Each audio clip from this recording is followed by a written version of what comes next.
बड'फा उपेन्द्रनाथ ब्रह्मनि 69थि जोनोम सानजों लोब्बा लाखिनानै 31 मार्च रबिबारखालि फरायसा सानखौ दुलाराय आसामावनो फालियो। बेबादिनो धेमाजि जिल्ला दुलाराय बर' फरायसा आफादा सिमेन्ट दख'रा दुलाराय बर' फरायसा आफादनि हेफाजाबै सिमेन्ट सापरि हालामनि सिङाव थानाय समकं इउएन एकाडेमियाव सानसेनि हाबाफारिजों बड'फा उपेन्द्रनाथ ब्रह्मनि जोनोम सानजों लोगोसे 31 मार्च फरायसा सानखौ गाजा गोमजायै फालियो। हाबाफारि बायदियै फुंबिलि समाव एबसुनि फिरफिलाखौ बिरहोयो धेमाजि जिल्ला एबसुनि आफादगिरि तेनजिं बर'आ। बेनि उनाव बड'फानि सावगारियाव बिबार बावजेनो धेमाजि जिल्ला एबसुनि बोसोनगिरि लकेन बसुमतारी आरो शिबराम बसुमतारी मोना। मख'जाथाव बाथ्रानि बड'फानि जोनोम सानजों लोब्बा लाखिनानै फालिनाय फरायसा साननि हाबाफारियाव गाहाय आलासि महरै बाहागो लायो दुलाराय बर' फरायसा आफादनि नेहाथारि बड'सा ब्रह्म, थांखिजानाय बुंथिगिरि महरै बर' थुनलाइ आफादनि नेहाथारि सोरजिला औवारी, माननि आलासि महरै बाहागो लायो फारियै जनाय जिल्ला बर' थुनलाइ आफादनि आफादगिरि दिलीप बसुमतारी, समकं इउएन एकाडेमिनि गोरायुं थुलुंगा बसुमतारी, धेमाजि जिल्ला दुलाराय बर' फरायसा आफादनि सिङाव थानाय मुन्डु दख'रानि आफादगिरि नेहाथारिमोनजों लोगोसे मावथि सोद्रोमा, बर'नि गुबुन गुबुन माहारियारि आफादनि दैदेनगिरि आरो गोबां फरायसा फरायसुलिफोरा बाहागो लादोंमोन। गुबुन फारसेथिं बे हाबाफारियाव मिरु एबसुनि नेहाथारि बड'सा ब्रह्मआ बाहागो लानानै थांनाय 2020 मायथाइयाव जानाय बर'फोरनि गोरोबथानि माखासे मावफुंजायै दफाफोरखौ मावफुंनांगौनि नोजोर बोनानै फैबाय थानाय लकसभा बिसायख'थियाव लखिमपुर लकसभा बियाबाव एनडिएनि बिजाथिखौ मदद होगोन होनना बुङो। दिनै 31 मार्च एबा बड'फा उपेन्द्रनाथ ब्रह्मनि जोनोम सान, बेजोंनो लोब्बा लाखिनानै धेमाजि जिल्ला दुलाराय बर' फरायसा आफादा समकं इउएन एकाडेमि गेलेग्रा फोथाराव बेवहाय दिनैनि हाबाफारिखौ खुङो। दा बेवहायनो आंबो बाहागो लाफैनानै गोजोननाय मोन्दों आरो बेजोंनो लोगोसे दा मिरु बर' थुनलाइ आफादनि सासे नेहाथारि सोरजिला औवारी मेडाम, बिथाङाबो बाहागो लादों आरो जनाय जिल्ला बर' थुनलाइ आफादनि आफादगिरि दिलीप बसुमतारी मोनजों बिथाङाबो बाहागो लादों। दा बेवहाय बाहागो लानानै खोब गोजोननायखौ मोन्दों आरो बेजोंनो दिनै मोनसे मेसेज होनो लुबैदों दि दिनै बड'फा उपेन्द्रनाथ ब्रह्मनि जोनोम सानखौ आसाम सरकारा छात्र दिवस हिसाबै फोसावबाय। बेनि थाखाय आसाम सरकारनिसिम एबा भारत सरकारनिसिम दुलाराय बर' फरायसा आफादनि जानानै आरो बर' माहारिया जानानै रोजा रोजा साबायखर बावदों आरो दिनै बड'फानि उपेन्द्रनाथ ब्रह्मनि जोनोम सानजों गासैबो बर' माहारिनि आरो आसामनि रायजो राजा बिथांमोननिसिम गाहाम हामलायथि बावहरदों, जाहाथे फैबाय थानाय समफोराव जों बर' हारि जौगानायनि खामानि मावनो बड'फाया सोरगोआव थानानै बोर सारस्रिहरथों आरो मोजां खामानि जों मावनो जोंनो बर' माहारिनि गोहो हरथों। बेखौ उपेन्द्रनाथ ब्रह्म बिथांनिसिम आर'ज गाबनाय थाबाय आरो दिनै बड'फानि सानस्रि आरो सान्थौखौ लानानै दिनै रायजो राजा आरो फरायसाफोरजों सावरायनाय जादों। बेवहाय गोबां खोथाखौ बड'फानि जिउ जारिमिनजों लोगोसे फरायनाय बेखौ बिथा खालामनानै आरो बर' माहारियारि बादनि सायाव जोंनि फरायसा फरायसुलि बिथांमोनजों फंनैसो खोथा सावरायलायनाय जादों आरो बेवहायनो बाहागो लानानै गोजोननायखौ मोन्दों आरो खोब मोजां जायाखैब्लाबो जब जब जादों होननानै बुंनो हायो। आं बेखिनिखौनो बुङो। दिनैनि सानखौ लानानै फरायसाफोरनिसिम मा मेसेज हरनो जेनेबा बड'फानि जिउ खौरांनि सायाव?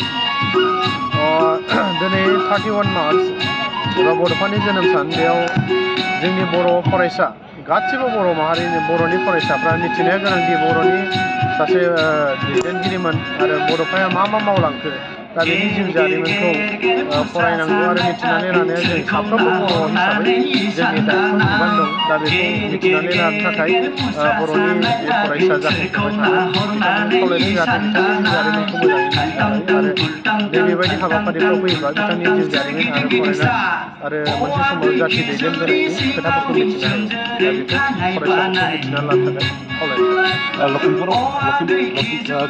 लकसभा बिसायख'थिया दा जोबोर खाथियाव, बे हिसाबै लखिमपुर लकसभा समस्तियाव दुलाराय बर' फरायसा आफादा माबायदि रल लागोन? लखिमपुर लकसभा बेनि इलेक्सना फार्स्ट फेजआवनो जागोन। दा बेवहाय जों बयबो मिथिबाय, जिहेथु जोङो दुलाराय बर' फरायसा आफाद हिसाबै जों बेखौनो नोजोर बोबाय थादों, जिहेतु जोंनि 2020 सननि जि माखासे एकर्ड, बै एकर्डफोरा दिनैसिम माखासे मावफुंजाबाय, माखासे मावफुंजायाखै।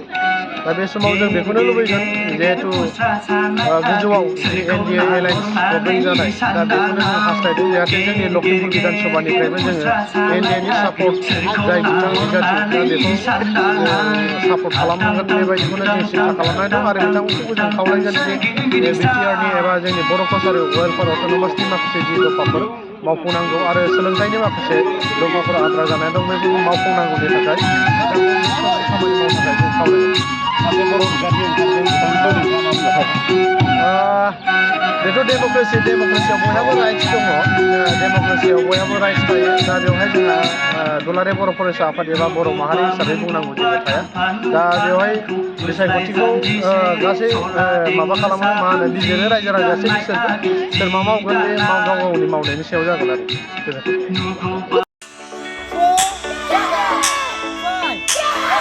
नोंथांमोनहा गावबा गावनि गथ'खौ काराटेनि सासे राफोद गेलेगिरि खालामनो गोसो दं नामा? हादरसायारि, हादरारि, हादर गेजेरारि थाखोसिम गेलेग्रा खालामनो गोसो दंब्ला नोंथाङा गोबाव दा खालामसै। सासे राफोद रोंखा-राखा काराटे गेलेगिरि खालामनो थाखाय नोंथाङा जानजि खाफ्रादो आरो मुं थिसनहैदो गलामगुरि काराटे एकाडेमियाव। रोखा खौरांनि थाखाय 8720903713 मबाइल नाम्बाराव कन्टेक्ट खालामनो हागोन। बेबायदिनो बड' हाउस काराटे एकाडेमिनि थाखाय 6900451157, बेंटल काराटे एकाडेमिनि थाखाय 9678041226, बेरहांगाव काराटे एकाडेमिनि थाखाय 6901341656 आरो धालिगाव काराटे एकाडेमियाव मुं थिसननायनि थाखाय 8720903713 मबाइल नाम्बाराव खौरां लानो हागोन।